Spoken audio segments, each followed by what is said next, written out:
Welcome to B2B Marketing Methods. I'm your host, Terry Hoffman, and I'm the CEO of Marketing Refresh.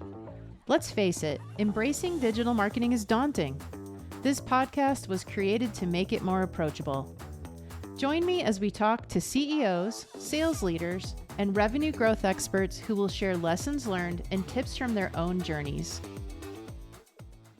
Hello, everybody, and welcome to another episode of B2B Marketing Methods. This week, we have a special arrangement on the podcast. Instead of inviting an outside guest, I've got two people who lead the Marketing Refresh marketing agency, run our client accounts and strategies, and they're Tiffany McArthur, our VP of Account Strategy, and Aaron Eves, our Vice President of Digital Marketing. They've both been with the firm for a while, daily interactions with our clients, very heavily involved with B2B marketing strategies. The reason I wanted to have them on today is because we're thick into budgeting season right now. And there are a lot of firms looking at their budgets, trying to figure out how to allocate money. How should they allocate that money towards the revenue growth that they're working on in their business? Today, we're going to talk about methodologies, right? So how do you go about budgeting? What are the things you should be thinking about? What are some of the steps you should take to determine that budget? Once you've got the budget in place, how could you even further dive in and do some research and analysis on your competitors to see where your money and time may be best spent to grow in your industry? So we're going to be talking about those topics mainly, and I'm sure it'll lead into many other important things about SEO and Google ads and LinkedIn ads and Bing ads and all of the tactical things that indicate where you may want to end up budgeting money. But we want to talk about how you arrive at those tactics and why you would arrive at those tactics. So Tiffany and Aaron, thank you for joining me today. Hopefully that's the most talking I'm going to do in the episode. I'd really like the audience to hear more from the two of you on this topic. Yeah. Let's start with the most difficult topic, but also the most important topic, and that's budgeting. So when we first start talking to a company, a lot of times they just want to jump straight to tactics like, hey, we called because we want to run Google ads or we want to start an SEO program. Great. But let's back up a step from there and talk about why you want to do that. And to even answer the why, you need to understand what's possible, right? So that we can help them set priorities. So Tiffany, walk me through budgeting. What is a normal average range that a B2B business should be spending on their marketing activities? How do you know within that range how to guide someone?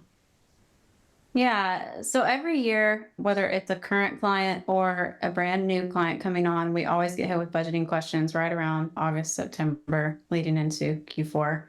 The question is always the same from me, regardless of if they're new or they've been a client for 6 years, is what are your goals for the next year? Because usually they're trying to do an annualized budget. How much are they going to spend?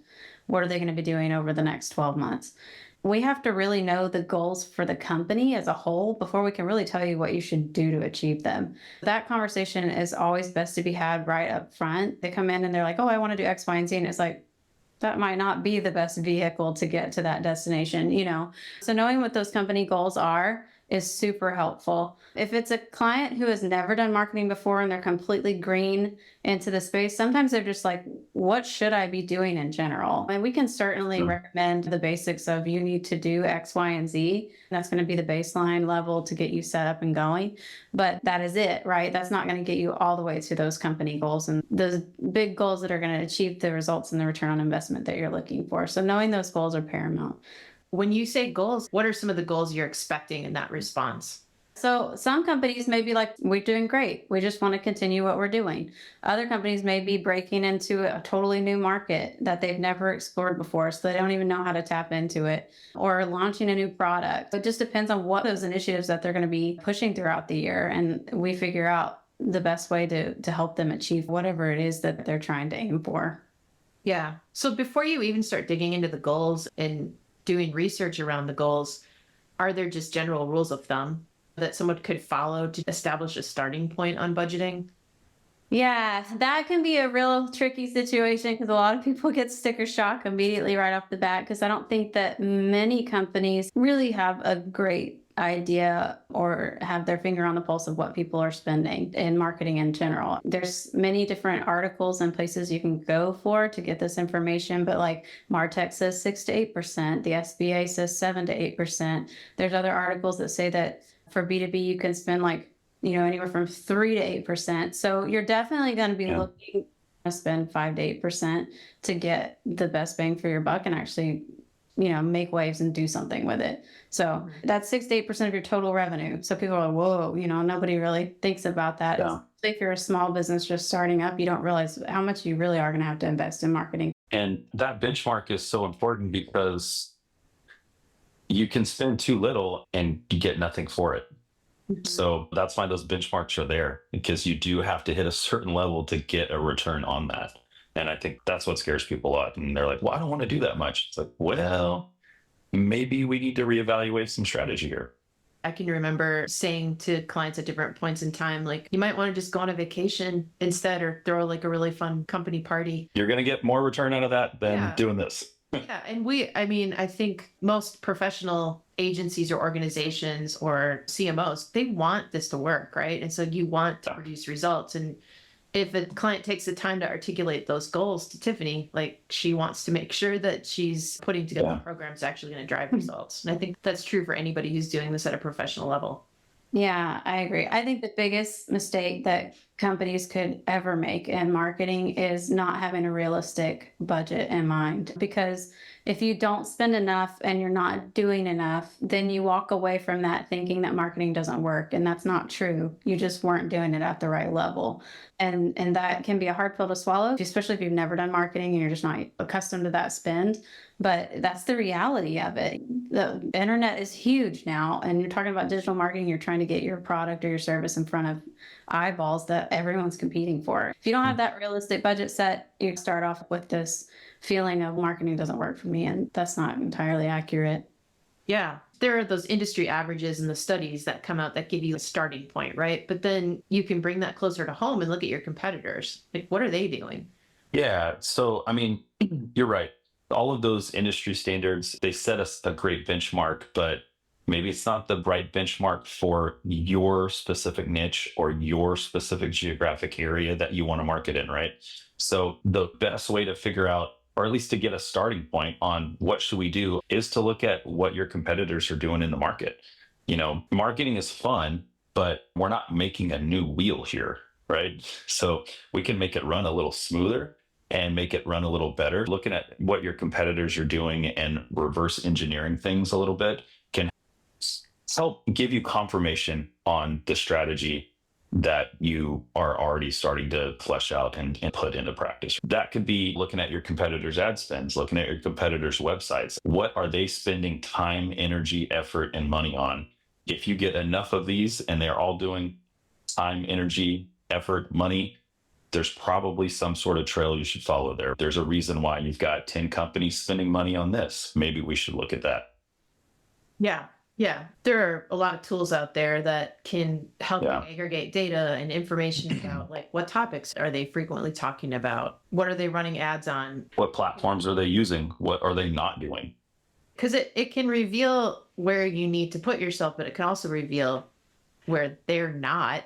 And you definitely want to put yourself, because there's a good opportunity. Yeah. Tiffany said it earlier, right? Like, the internet's not getting any smaller. It's just getting noisier and noisier. So if you want to do something specific and a certain channel is really, really noisy, you might find one that's not as competitive and there's less noise.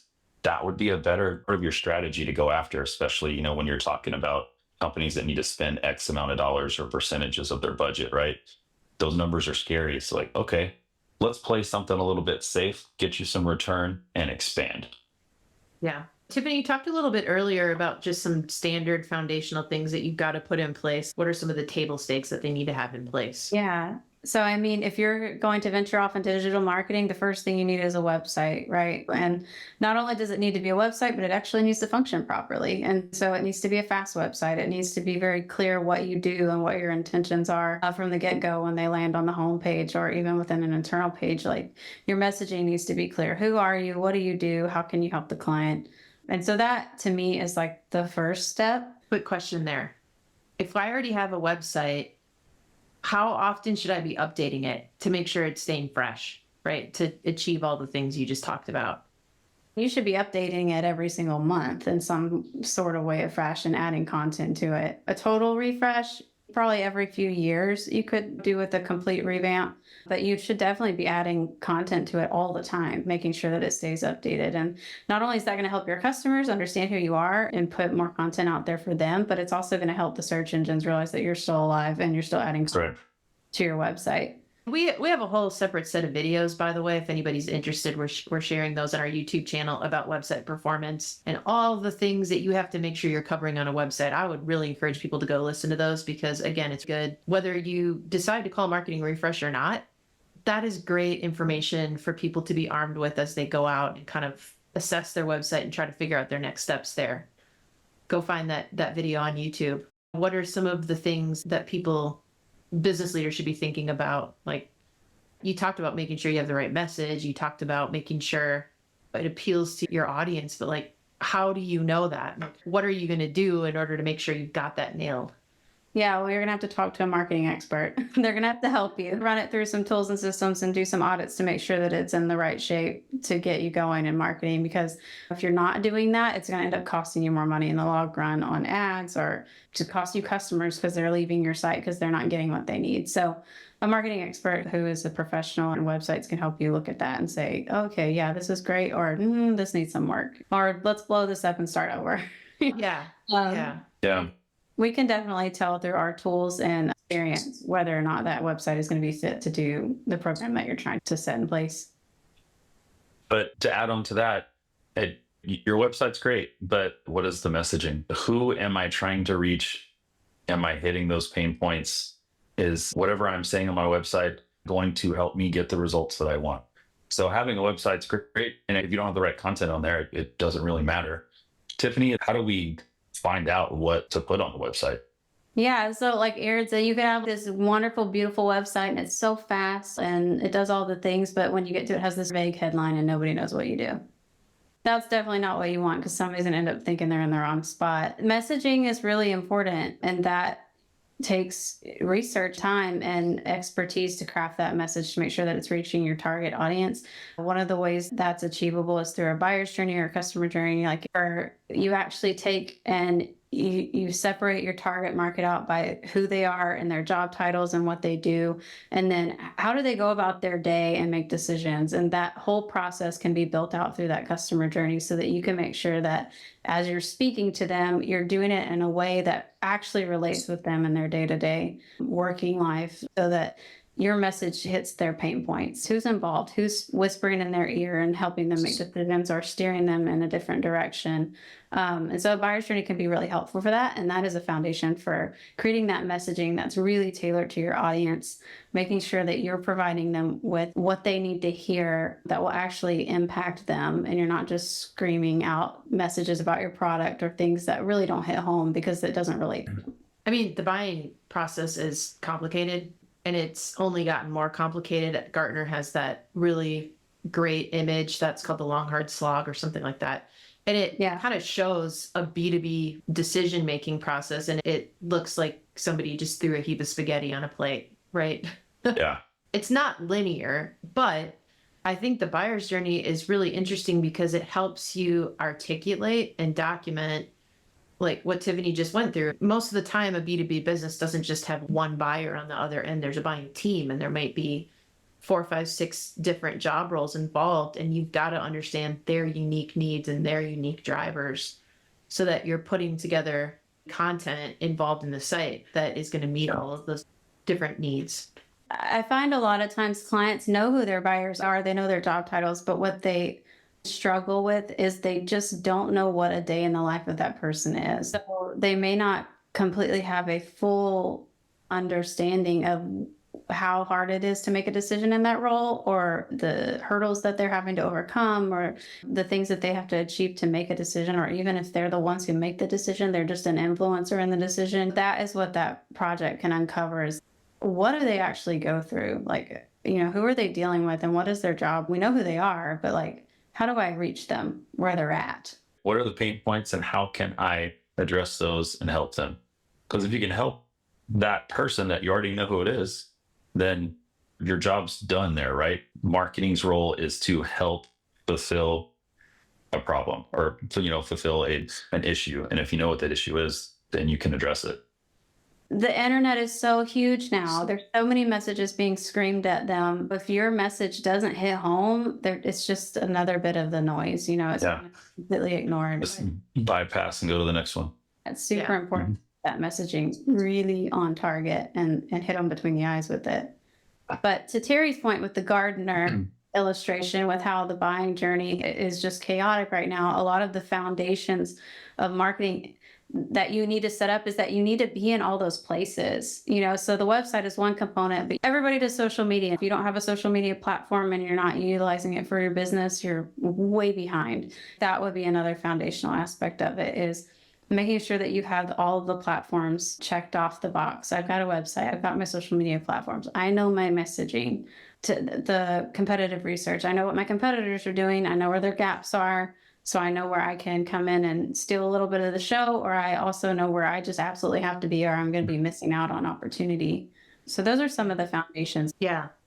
They're always coming out with new ad types, new targeting strategies, and we're staying on top of it. But sometimes they'll come out with a new ad type on a specific platform and we're like, oh, that's cool. We've got to figure out how to integrate that into this company's strategy or that company's strategy. Aaron, maybe you can just talk about some of the primary ad platforms that are important in the B2B space in particular.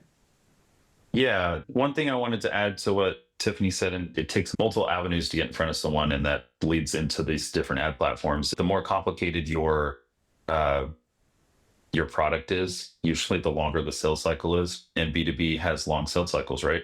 But on average, it takes 8 touch points in B2B to do something. And that's why that marketing spend and whatever your budget is and the strategy is so important, because it's not a one and done. And that's when you come into ads and, how can I get in front of my audience? How can I get in front of a group of people that I know they need me, but they have no idea who I am? Yeah. So, for B2B, LinkedIn definitely sits at the top. And that's just because of the professional nature of that network. Even though sometimes it feels like it's, just full of recruiters and people flooding your inbox, right? That's where professionals stand out. But we can't talk about ads and not talk about Google. Google Ads is the biggest platform out there. It has the most eyeballs. But that doesn't necessarily mean it is the right strategy or avenue for everyone. Usually it needs to be a part of that mix. The often overlooked little brother of Google Ads is Microsoft Ads or Bing. Bing is a fantastic place to advertise. They own LinkedIn. All of the LinkedIn data that's there gets fed in and shared with Bing. But a lot of B2B brands operate internally, and Bing and those search engines are their default search engines because it's dictated by their IT department. So it doesn't matter if they want to install Chrome or Safari or some other platform, they're on Bing. So that automatically says, okay, great, then this is untapped. And what most people don't realize is that the audience on Bing is smaller, but it's usually more engaged. It's worth more. So ad networks and platforms good for B2B. LinkedIn and Bing are definitely top 2. Google right there as well. I would say those are the biggest ones. Yeah. Maybe you would consider adding this as your 4th, is geo-targeting ads. Yes. If you have the right strategy behind it, geofencing ads can be fantastic. Think about if you go to a conference or a trade show. We're located here in Houston, so we have giant conferences all the time in downtown at the convention center. If I know that there's 5,000 people there, that's my market. Why would I not want to advertise there? Especially if I could draw this little imaginary fence around that area and shoot all my ads to those people. Geofencing is great. Now, there's other industries where geofencing may not be that good avenue. Most people don't realize geofencing would be something that's considered top of the funnel, right? You're getting in front of somebody that they definitely aren't looking for you. They just happen to be the right person in the right place at the right time. But again, 8 touch points. You got to remember that, right? So if that's one of them, and then you follow up with all of these other things you're doing, you can really, really make the marketing strategy work to your benefit. Yeah. One thing that I think is critical to, there's the platforms and there's the different type of ads that sort of serve different purposes. But I think what is really often surprising to people is how you're able to target people in different ways on these platforms. Tiffany, you are working through this in your team with clients all the time. trying to gather information that helps us know, like, what do you already know about your clients? Do you have a list? Do you have emails? What do you have that we can then leverage in our targeting strategy, right? What are some of those common things you're asking about? Yeah. So in a perfect world, they have an email list of these people because those emails can be matched on various ad platforms. A lot of times they might have an email list though, and it's not large enough, or it doesn't, it's Not complete. yeah, not complete. We're asking, who are these people? Do you know the company? Do you know the job title? What industry are they in? What size of company, revenue wise, are you looking for? And those sort of things. And Aaron's team is then able to take all that data and information and go back and then target specifically to them. What city are you looking for? Are you looking for specific counties, specific states? And really hone in on that to eliminate all of the noise. So trying to gather as much detail as we can on that right up front.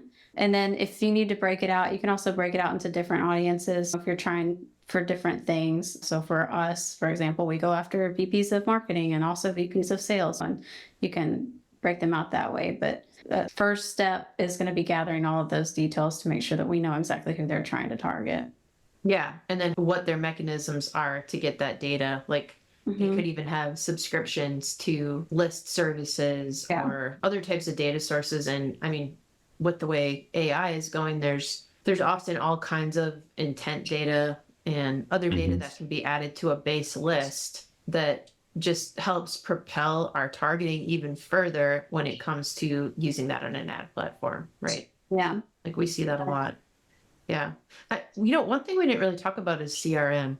It's like the bane of most people's existence when they're in a vice president of sales role. It's like the CRM can be your best friend or the thing that everybody on your sales team hates the most about their job. But I think that's a pretty critical foundational piece because like if you're not able to track what's working across multiple areas of your marketing and sales metrics, you're going to make it hard to see, like, this is working, let's expand this. This is not working, let's stop this. Or this seems like there's something there, but we don't have it working quite right. Let's improve it, right? If you don't have that data, and the CRM is one of those foundational pieces. So what are the common CRM tools that we see B2B companies using? I think the two biggest ones are Salesforce and HubSpot. I think we've got clients that use both. That's like a whole different show we could have on which one of those is better or has its different podcast. We're going to have that. There's a lot of things that go into deciding what CRM platform to use. But once you've made that decision and you're running on it, making sure that there is a connection between your marketing activities and the customer data that you're storing and tracking and updating through your sales process is really, it's vital and important. And that kind of ties into reporting in general. How often should people be looking at these metrics, and what metrics should they be looking at to see, hey, are we spending our budget right? Is this going well? Ideally every week, but at a minimum each month. Going back to a little bit what Terry was saying is that the hardest thing that we have sometimes, because we are an external resource providing marketing, is getting hooked into those CRMs so that we can understand the true return on investment for what they're doing. Yeah. We cannot give you an ROI without that data. If you can't tell us if that lead went out and became a customer and how much they spent with you guys, like, we can't give you a dollar amount. So that is like the biggest thing that we need to get in there and do. But once that's all set up and running fine, we're looking at that all the time, but we're reviewing it with our clients monthly so that we can say, okay, here's what's working, here's what's not, or like, maybe we push the gas here or we pull back here because of the season or things like that. And so diving into those numbers and really understanding what's coming in lead wise, what's going out and actually becoming a customer really helps you hone in on that ROI and like, is this worth it or is it not? And that tells you what tactics are working or not. We're getting a lot of leads from LinkedIn, but none of them are turning into customers. Well, is that because it's the wrong platform or is it not being utilized right? We need to make some tweaks. Often the person who is leading and managing the marketing activities is not the person who's leading and running and managing the sales team. Sometimes it's the same person, but sometimes it's not, right? So getting those functions connected and communicating and kind of setting up some agreement between the two areas on what information is going to be shared and how often they're going to be talking about it, I think is really, really vital to the success of this, especially if one of the goals is we'd like marketing to help us grow revenue, right? Then Right. how are we going to know if marketing is helping to grow revenue if we're not connecting those two functions together? Because marketing doesn't make sales. Salespeople make sales. Exactly. And salespeople are busy, Yeah. I was at Inbound a couple weeks ago, and when they talked about sales and marketing talking to each other, everybody laughed because it's a problem everybody has. Salespeople are busy, marketing people are focused on marketing and demanding answers, and salespeople are like, I care more about the customers than your questions right now. Right. So, I mean, at the minimum, having that CRM though provides both teams with the ability to see what's going on either side without even having to talk to anybody. Like if you're able to look at that report, you can see it. Having conversations about it is great, but at the minimum, like being able to see that data and exchange that data, that is really the important part so that you can make meaningful decisions based on data and not on feeling. And so having that CRM plugged in on both sides, the leads are coming in through marketing, the salespeople are updating their prospects through the CRM, the sales tools, and then you get a really good, clear picture, and then hopefully we can review it all together once a month. I think a lot of people think marketing and sales are like this, but in the reality, most of them are siloed, right? They're separate. Marketing gets super excited about, oh, we did all of these things, we got all these leads in, and then sales is like, whatever, like you did all that, but only 3 of them were good. And then after they close the sale, they wash their hands of that and they never think about it again, right? Like salespeople, they just go after the next sale. So like Tiffany was saying, having that data updated in a CRM, but then also closing that loop, it's like, hey, marketing in this example brought in 100 leads, 10 of these turned into customers. That last little piece of like, hey guys, this 10%, like this was great. We got that. That is so important because then it tells marketing what's working and what's not. But it also tells all of the platforms that you are using to get these leads what's working and what's not. And that's what, at least from my side, I find that businesses have the hardest time giving that to us and closing that loop because they just, again, they move on. But whenever the businesses that do that, marketing is able to work more efficiently. The platforms are able to work more efficiently. A company's budget goes even further. So, if they had X amount of dollars and they got this result, they can still spend X amount of dollars, except maybe the result goes up. But it's a lot of work. That's why sales and marketing don't talk to each other usually. A lot of work. And salespeople are really busy. I'm married to one. They're super busy. They're keeping track of contracts and stages and all of these different things. And then also a lot of times dealing with customer problems themselves because they're also managing the accounts that they sell to. And so they've got a lot going on. And then it's easy for us to be like, well, how many leads came in? And they're like, well, they were all garbage. I was like, okay, but why? Because telling us that they weren't good doesn't give us what we need to make any type of adjustment to help you. Right. So having that communication of like, well, it was a good lead, but the business was too small. They couldn't afford us. It was an improper search. They were actually searching for something in a totally different industry that's called the same thing, that helps us know that, okay, well, we need to tweak our targeting and we need to help hone that in so that we can get you the right leads. But without that discussion, like it's just, that was a bad lead. Well, okay, thank you. But yeah. To help. Like flying the plane blind, right? You're just like, we're up in the air, we're going somewhere. I just don't know if we're going where we want to go. Right. The other thing that's really cool is once you start tracking data, I mean, now you can start to see a trend. So Aaron, even going back to the example, is 100 leads that turn into 10 customers. I mean, is that good? Is that bad? I mean, that answer can be different depending on the industry and the money spent and what the is worth, right? What's the value of that customer over time? And so if you don't have any data that you're tracking, you're unable to develop a benchmark for your company that you're then asking marketing and sales to work together to improve, right? So if we know 10 clients leads to $10 million in business because you're selling a piece of equipment that costs $1 million, well, then that helps us backtrack and say, okay, if you sell 10% of the leads and it takes a year to make that sale, now we've got data points that help us determine, hey, remember that budget you said at the beginning? Now that we have data, we can help you improve that budget even more. That's right. We can help you really dial in and say, well, this is what it does cost you now to get a lead. Let's try to take that and improve upon it for next year. Any number of things can happen at that point, but at least there's data that can be referred to as a group.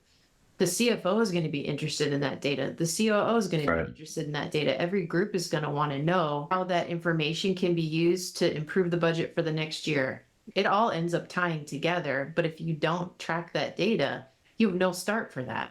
If you don't close the loop, you can't find out what your return on your investment is. I mean, it's just, it's impossible. We talk about this all the time. That's a great thing about digital.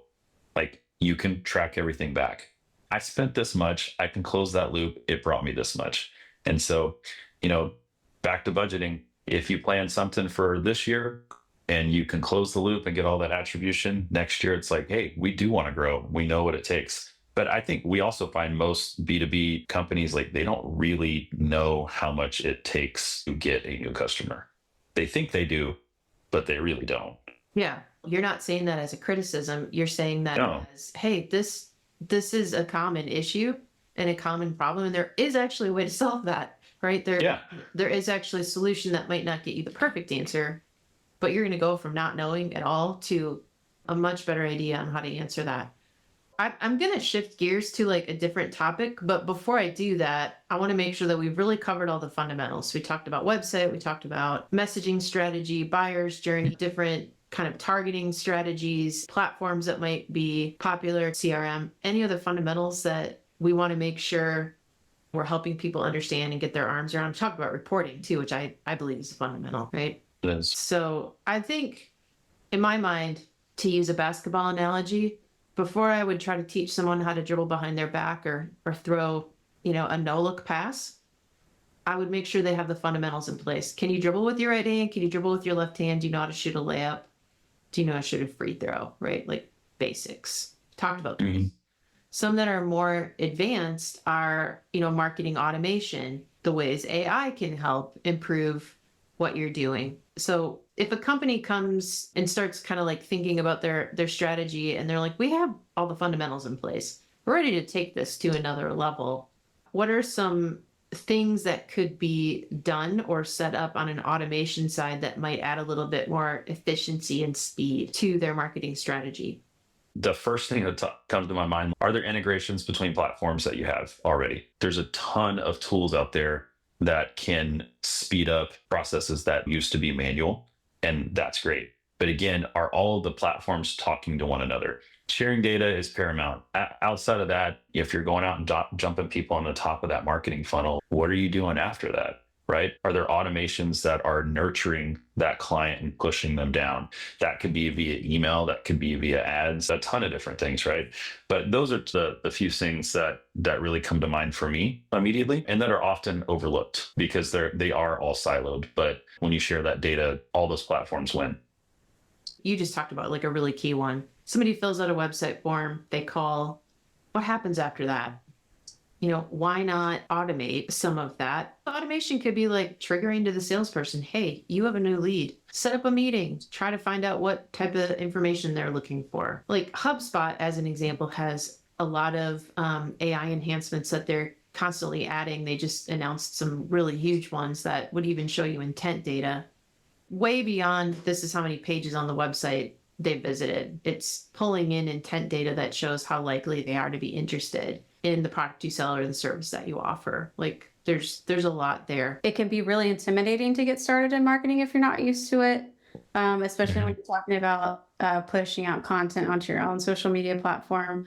One of the things that we're pushing our clients always to do is on their individual accounts, they need to have unique content. It needs to sound like it came from them. It wasn't just a branded message from the company. And that can be pretty daunting if you've never done it before. But the good thing is that if you're brand new to it, pretty much 90+ 90+% of your content can be pre-scheduled. So you can work on it in batches and schedule it out and automate it to go out. You can also automate your sales outreach on LinkedIn. So your connections with people, your messages that are going into people's inboxes on LinkedIn and drip campaigns and things like that, so that you're not having to manually do all of that. That will save you a lot of time and headache and a lot of stress, especially if you're brand new into it and you're just getting started and you're like, I don't even know what to do. This sounds like a lot. You're asking me to do a lot, and I don't have a lot of time. So those types of automations are also really helpful. Yeah. Yep. I agree. Yeah, and I think automation is fantastic. The message has to be on point, but everyone now, if they don't get exactly what they're looking for when they want it, they really just move on. And so when these automations set up, like you have a touch point immediately, whether that's a sending this to the salesperson, like, hey, this just came in, you need to get a hold of it, instead of like, oh yeah, I saw something came in last week in the wrong industry or a specific industry. That could be, the end of a lead because they went somewhere else. But messaging is key, but getting back in front of that person and another touch point with them immediately is, I think, paramount to anything working with marketing and sales. Yeah. Yeah. Well, there's a lot of orchestration that takes place across everything that we just talked about. And I think you've got to make sure that you've got somebody who is in a good position to orchestrate, also people who are in a good position to do, right? And because the doing across all of these different areas, the skill sets needed have become much more specialized than they used to be several years ago. Like when I started my marketing career many years ago, there were a lot of skills involved that were just common across the different channels that were available to us as marketers. That has just grown. Now that digital has sort of taken over as the primary way to market your firm, the need to find that person who can orchestrate and lead and measure and hold people accountable is necessary, along with these special skill areas who know each platform and each medium inside out and backwards is vital. Each one of these platforms are so complex and so powerful that no single person can be an expert in every single one of them. And if they ever say they are, then you probably should run the other way. People can be really good at a lot of things, but you can't be great at everything, right? And so having experts in each one of these platforms, like you can build a strategy, but that's what's going to help take that home. Mm-hmm. Yep. Yeah. I love reading not resumes, but job descriptions and postings on LinkedIn that are like, must be a graphic designer and PPC specialist. Also will need to be able to be a copywriter of 8 blogs per month and need to manage a team and a budget of 6. You're like, no, Yeah. that's not a reality. Yeah. You might could have gotten away with that 20 years ago before all of this was really a thing. But now, like, you really need somebody who knows what they're doing in each area, and then somebody who knows a little bit about everything to oversee them. Yeah, exactly. I think we put together some really helpful information for people who are on a B2B leadership team. They're starting to think about embracing digital marketing, or maybe taking what they're doing in digital marketing and making it more sophisticated and leveraging it as more of a tool to meet their goals, instead of just thinking, well, we've got to be on LinkedIn because everybody's on LinkedIn. But right. If you're starting to think like, why do we need to do that? Why is this important? How do we want to allocate for that? This episode hopefully helped you. If you do want to get in touch with us, go to our website, or you can connect with me on LinkedIn. We do offer a free audit, right? So we can do kind of a quick audit that helps you see where you stand in the market. I promised at the beginning, this would not be a commercial for Marketing Refresh, and it wasn't intended to be that way. But there have to be people who listened who thought, okay, I want to start taking this a little bit more seriously. Get in touch with me and we can help. Even if we don't end up working together, you'll walk away with information and data that will be helpful to you.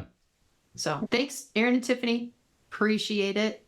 And we will see everybody on the next episode of B2B Marketing Methods. Thanks for joining us today. Thank you for listening to B2B Marketing Methods. Please be sure to follow us on your favorite podcast channel and leave us a review. We'd love to hear from you and connect. You can find me on LinkedIn or visit our company website at marketingrefresh.com.